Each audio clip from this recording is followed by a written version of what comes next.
今日啦，大概半個鐘頭之前，已經同房屋處嗰個副局長經過嚟，咁樣我解釋俾佢聽今晚發生啲咩事。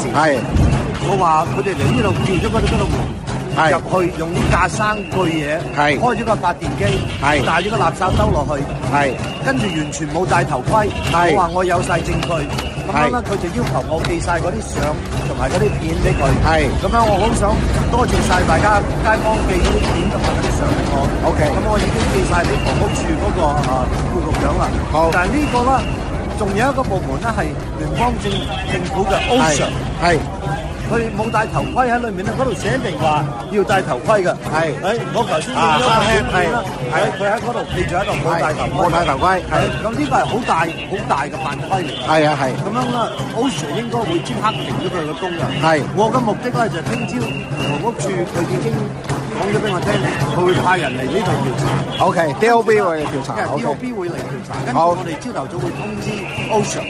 咁個 OSHA 亦都會派人嚟呢度調查。我嘅目的係停咗佢工，等佢再延遲都起唔到呢間人民所。下一個市長我哋唔知道邊度，唔知道係邊個。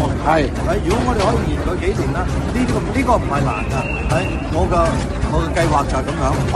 如果我話俾大家聽，我保證你呢度起唔到人民所，我係你㗎，永遠唔會你哋。我自己嘅良心咁樣，如果我你我對唔住你哋。但係我可以保證你呢樣嘢，我會繼續同大家同我哋奮鬥，同佢哋挑戰，嚟打交。